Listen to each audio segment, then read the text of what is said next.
versus their series against Onyx Philippines.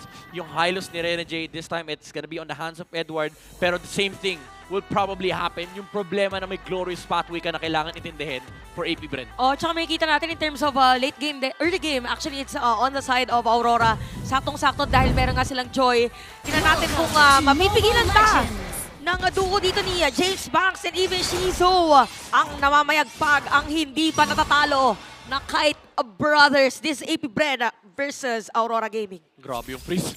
Grabe yung, wala. Sinalubong! Kawawa sa ito yung ito yung talagang master the basics. Kapag may Johid kang kalaban, automatic yan maglilish kasama yan ng jungler. So ang ginagawa ng Aurora Gaming is talagang ultra freeze dito sa may middle lane and hindi magle-level 2. Ang masakit pa niyan, damay-damay sila ng Johid kasi hindi makakakuha ng free XP yung Johid mula doon sa blessing ng kanyang roam boots. Yung tawag natin dyan, parang ayaw palaruin eh. No? Ayaw palaruin. Oo, kung ako yun, wait lang, parang nandito sa may patulong muna. Pero kung ikaw din kasi parang kailangan ditulungan dito ng Johid. And to emphasize guys, kung mapansin nyo, kaka-level 2 pa lang ni Jobskirt. Tapos yung kay Yue, mas mataas na yung XP. So in terms of rotation, para mauuna na dito yung side ng Aurora. So kailangan na maging stable yung mga side lanes. Look at that, level 4 na si Dimkite. Pero ganun din naman yun lang, si James Banks. First blood, AP Bren. Sasabihin ko sana na baka hindi mag-level 4 yung Johid pagdating ng turtle fight. Ang problema siya pa yung nakakunong kill.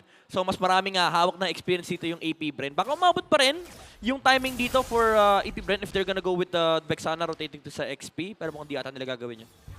Okay, so for this game, again, parang nagtatansyahan lang muna yung ating dalawang teams. At ang ganda na parang, di ba, normally nakikita natin cross-map. Iba yung ginagawa ngayon ng AP Bren. Parang nag-aantay si James Banks nung biglang i-ejector ni Kikidot. Tapos diretso doon sa latag ng Deadly Grass or any skill from Chopskirt. Pero tinan natin Deadly Grass, dalawin mo sa zone out. Habang yung turtle, sinisimula ng AP Oh my Bren. goodness! Grabe, isang mabilisan lang talaga. At Pagong ay nakuha na kagad ng AP Bren. Ang lupit nung play na yun mula sa AP Bren. Oy, oy, oy, oy, Oh, oy, oy, oy, oy, oy! Demon Kite. Sabi niya, kahit silent kid ako, pwede ako mag-ingay. Aray ko po. Grabe. Alam mo lahat ng to, effect ng XP Oy! advantage na meron yung AP Bren dahil nakuha nila yung Pagong. Rene J dying for the second time around.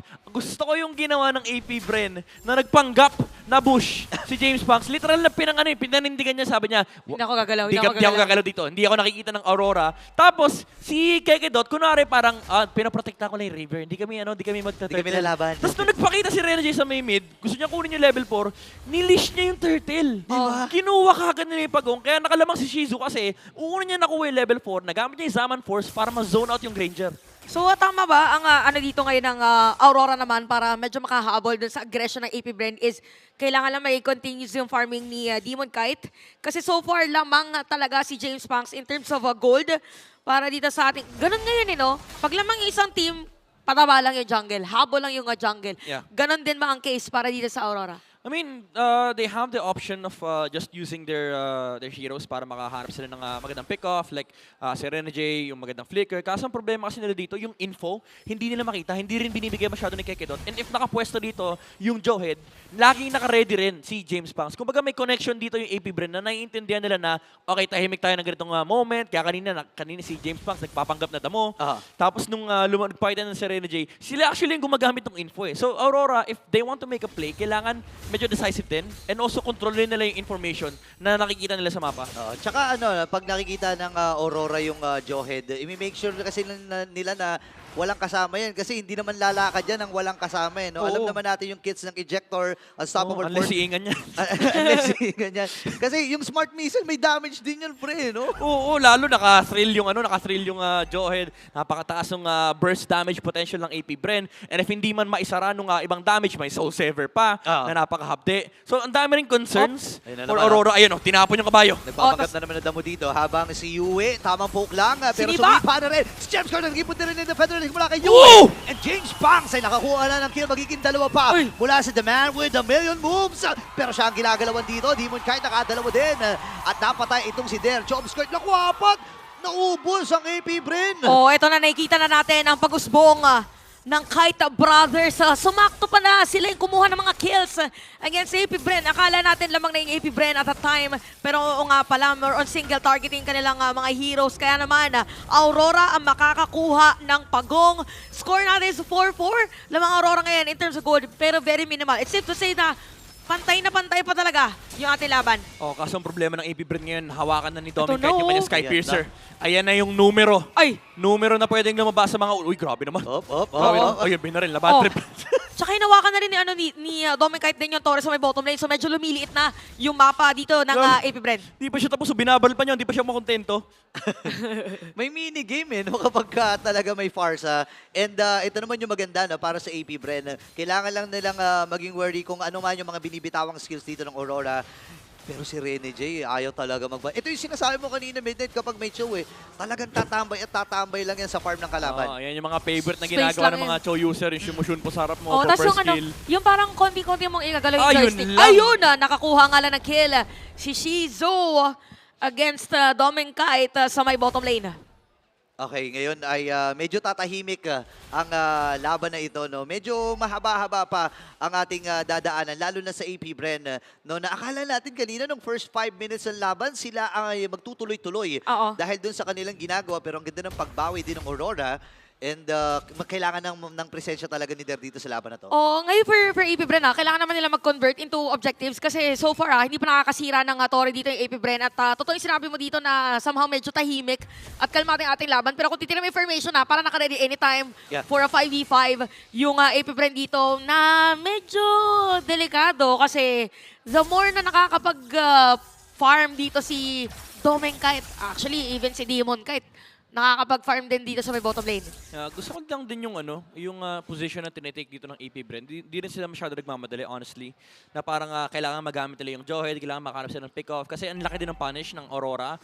Nakita natin yun nung nag-engage dito yung Hylos. Even though AP Bren yung nagsimula ng laban na yun, kahit pa lumabas yung Eternal Guard, lahat kasi kinukumit lang nila kay Edward. So hindi rin ganun kadali for AP Bren na mag-commit. Oh, Rene J! Nasa likuran si Rene J, nasipa kagad si James Banks! Pero siya pa rin makakuha ng Lord na yun habang si Yue napatay itong si Der. Magiging next na si Keke doon. Ngayon, takbuhan muna ang AP Bren. Magiging 4 na naman ang kamatayan para sa kanilang kupunan. Another team fight na lumamang ang Aurora. And makikita natin ngayon na talagang lumawak na rin in terms of gold. Ang natira na lang doon for the side of AP Bren is gonna be James Punks. Parang pag longer team fight, tama ba Midnight? Talagang doon nalulugi ang AP Bren. Yeah, di rin kasi makapag-commit dito yung Harit, especially yung lineup din ng Aurora dito. Ang lalakas humabol sa totoo lang. Especially with the Glorious Pathway, may kailangan pa siyang intindihin na Feathered Airstrike. And also just the mere fact na yung Aurora dito is very decisive on how they engage on these fights. Something na na-highlight din natin nung week number 1 na itong mga team fight na tinitake ng Aurora, talagang wala silang pake paano magre-react yung AP Bren as long as sila yung mauuna and yung kalaban yung magre-react. Kasi ang mangyayari talaga, magtatakbuhan na nagiging typical na from a lot of these teams, lalo sa current meta natin ngayon, na kapag ikaw yung unang na-damage dyan, ang normal na reaction ng mga tao is mag-disperse. Oo, kaya makikita natin, di ba, na yung attempt sana ng AP Bren na sisira sana ng, or the defense sa may top lane ay hindi na nila totally nagawa. Kasi ang sakit na ng mga bala dito ni Dominic Kite. Kahit yung poke dito ni Yue, pag sinalubong si Kekedat, parang nararamdaman nila ni Kekedat. Eh, effectivity kanina ng play ng AP Bren, pag biglaan may ejector. At isa pang ejector. Ayun nga Marami talaga ejector na i-expect tayo dito. Pero as of this moment kasi hindi rin na malaya ang pagtapak ni Keke doon sa mga bushes na pwede puntahan dito ng Aurora. Kasi tingnan mo naman yung ginagawa ni Rene J at ni Edward. Diba? Hawak na hawak Lagi lang silang nakabantay. Inaalalayan nila si Doming kasi expected nila na ito ang magiging target Ang again, ang modus ng Aurora dito, si Rene J sisilip lang, tapos tatakbo si Edward, willing siyang ibigay yung katawan niya kasi napakalaki ng Hylos at napakahirap patayin yan. Kailangan buhusan, Eternal Guard, Smart Missile, kasama pa yung Soul Sever. And si Rene J, ang gagawin niya lang is piplikaran niya lang yung mga damage dealer na tatakbo palayo sa Hylos. So I think for AP Bren, kailangan nila mahanapan ng magandang angulo dito yung damage dealers naman ng Aurora. There has to really find his angle against Demon Kite and Dominic Kite. Kasi may damage naman sila Don't get me wrong, may damage sila, pero dapat dapat sila yung magsimula nung gulo. Sila yung magsimula nung away para Aurora dito yung medyo mahirapan sa pwesto. Oh, tsaka yung Deadly Grasp pa. Parang every time kasi nawala ng Deadly Grasp, tsaka dume-diretso Oo.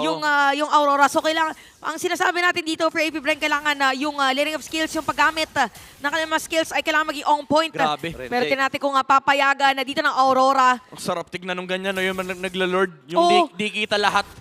Yun, si Demon kahit lang kita nila Oo. Tapos mag-clear lang, hawakan ulit yung yung bush mid. Isipin mo, napakadami ng patch para medyo mapabagal yung Lord Dance. Pero pag sa Pilipinas talaga, gumagawa talaga ng way para mapahaba Ayun na. yung ating mga Lord Dance. Ayun na, Nakalahati na yung buhay. Ayan, di ba? Lord Dance. Reset Oo. na naman. Kung reset kanina na naman. tango, ngayon cha-cha. Ayun, tingnan mo. Ayan, yung Infinix handcam natin. Kitang-kita no? Kitang-kita ang mga galawan talaga ni Demon Kite. Panis, Oo. dumadash, tumitingin ng item, nag-window shopping. Oy! Oy, wait lang. Oy, wait lang, delikado. nakasalubong. Ata! Si Rene J. Mali ng tinapakan doon. Ngayon magiging next target ata dito ng Aurora. Ayun na. Dito si Keged. Wala kagad yung mga roamers natin. Ngayon Sinuntok. magiging next target naman ni si Dare. Flicker na gamit niya. Nailayo pero not for long. Kasi si Demon Kite ay makakadalawa at pagkakataon nila para kunin itong Lord ito. So, dalawa na patay para sa side ng AP Bren. Ngayon naman, isang patay para sa side ng Aurora. Kinukuha ngayon ng Aurora yung Lord. Ipipilit ba? Hindi na. For AP Bren. So, Aurora ngayon will secure the Lord. Ang hirap din nito na talagang nag-focus pa yung AP Brent sa isang target. Sa either Edward or Rene J na pinapatay nila. Last time na nakakuha sila ng ibang kill onto Aurora was on Doming Kite. And ano pa yun, parang 7 minutes ago pa yun. Hindi pa nakakahanap ng magandang angle talaga yung AP Brent. And again, may mga willing magpakamatay sa side ng Aurora MLBB. Ang Sakit sakit. na nung parang yun yung storyline natin ngayon. Sakit ng mga bala, ang sakit ng Farsa. Grabe, naglalaro minigame. O, di ba? Parang tatamaan. Alam mo yung mga darts? Oo. Oo. Parang ganun yung ginagawa ngayon ni Doming Kite eh. Na-imagine ko nga yung mga duck. Alam mo yung mga laro dati, yung mga duck na Yung lumilipad, mga tapos duck. babarilin mo. Oo. Oo. Parang ganun yung nangyayari ngayon. Bataya, magandang minion wave management para di sa Aurora. 6.6k gold lead. At medyo... Kekedot. Aray! Ang sakit. Ay, Ako yung ay, robot! Oh! Nasalo yung dalawang rap. Oh my Oo. Parang game Promise. to sa sakto. Yung game sa time zone. Ay, Ano yung naman? tayo sa barilan. Oo. crisis. Time crisis. Ako naalala ko yung movie na Wanted ginanon yung bale. Oy, wait lang. Nakalimutan ko ng konsila. Okay, nakakonsil na nga ngayon. Si Rene J naghahanap na magiging target. Feathered Urchin para lang mailayo ang mga miyembro ng AP Bren. Malayang pagkakabasag dito sa may middle turret. Yung Lord ay buhay pa rin. Pero magiging next round nga ba? Hindi. Sabi ng Aurora dito, sige, i-atras natin. Kunin na natin lahat ng mga resources na nasa paligid natin. Okay, kapit sa cellphone na depensa para sa AP Bren dahil nasira yung dalawang inhibitor turret nila. It's just 12 minutes. Pagdating naman sa gold, lamang si James Pangs. Kumaga, I mean, hindi lamang, halos pantay. Halos pantay. Kumaga may lalaban, kaso ang problema talaga nila itong feathered airstrike eh. Oh, ayun oh. Naku, Oh! ang magiging problema din ay mamamatay ka agad ata ito si Der! Gilbert, pero sakto rin yung pasok ni Oh! Der and James Bang. At dito na yung mga washing sa may vertical. Takbo muna dito si Demon Kite. Hinahabol pa. Nandun yung follow-up na vertical mula dito kay James Banks. At naubos ang mga miyembro ng Aurora. Ayun naman pala, pagkatapos ng Glorious Pathway, naiwan si Doming kahit si Demon kasi Yue. There! Hala. Finding an initiation right there. Talagang kitang-kita niya, sabi niya, anggulo ba hinaharap nyo? And tatlo yung nakita niya, nilabas niya yung protractor. Sinukat niya matindi. Oo, narinig kasi kanina na parang, narinig ko yung pangalan. Sabi ni Midnight, I heard my name there. Oo. Sa Okay. caster's desk. Hindi. Sabi kasi Parang ganun na layering, di ba? Sinuntok, napadiran, tapos Ayun, diretso. replay. Ayan You na. watch the replay, We Bobby. watch the replay, Bobby. Tingnan mo, Bobby, pagka Glorious Pathway, pumasok si Rene J, sinubukan niya Si sipahin Der, si yung Der. Joy. Sabi ni Der, oy, Boom. ito ayan pumasok, sumama pa si Demon Kite. Sabi niya, sama-sama kami. KK Brothers Connection. Ay, Kite Brothers Kite. Connection. Tapos parang naselyahan palalo with the Eternal Guard. Oo, ang hirap nito. And dito natin makikita yung management ng skills dito ng AP Bren ay masasabi talaga natin na sobrang world class din. No, kalaban ang world class team na Aurora. And ito na yung sukatan para dito sa MDL Philippines Season 4 Champs kung kaya ba nilang talunin itong Aurora. Ito na naman, makabagong Filipino Lord Dance kung saan kailangan mapalabas muna mga players. But you have to take note, yung posisyon ni Kuya Kekidata. Layo. Matindi yan, ha? Sa bagay pa nag-ejector kasi parang yung mga nagmamadali bigla na up. May conceal na. Alam mo, naaalala ko sa mga ganyan, pero pastuan sila Yawi tsaka sila Light eh. Ayan na, Okay. Magdidesisyon ba sila? Wala na kagad dito si Check it Delta. out, check it out. Si James Ay! Banks. Kailangan lumayo ni Dominicate pero mamamatay kagad siya. Kulang na damage healer dito ang Aurora. Shizu! Pasok ngayon dito ang AP Shizu! Bren. Ngayon si Demon Wow! At Wow! dito na yung Silent Kid. Nakiingay na. And James Banks with a kill. Grabe, parang nag-drawing ng asterisk. Si Kuya Shizu, lahat ng mga compete sa niya, na-slice na niya into 8. During the Summon Force, kaya napatay si Dominicate. Dalawa napatay actually for Aurora. At merong Lord na kinukuha ngayon ng AP Bren. Okay, mamadali na ata kagad nila to. Andun yung Feathered Airstrike! Pero si James Banks ang magwawagi dun sa Lord. At si Renny J ay mamamatay. Napakagandang galaw mula sa AP Bren. Grabe, si Shizu, bumili na ng throw forbidden. Naihagis kasi siya niyan eh. Kanina, Naihagis no? siya ni Kekidot eh. Sabi niya parang delikado yata, boss. Kasi pag sa mga teamfight, pag bigla siyang gumagalaw, baka may bigla siyang sumulpot. Maiba to. Doon sa harap. So may kita natin ngayon, Lord, mag-march in. Nasa side ng AP Bren dito sa may middle lane. So yung top lane, hindi na nila i-clear. Ang tindi ng AP Brent, sobrang lahat ng kailangan nilang i-flex nila. Nakakita ka na ba ng 4-man roam boots? Oh my gosh. Oh! Kada assist na makukuha nila, minimal lang naman, mga 50 gold, pero it adds up.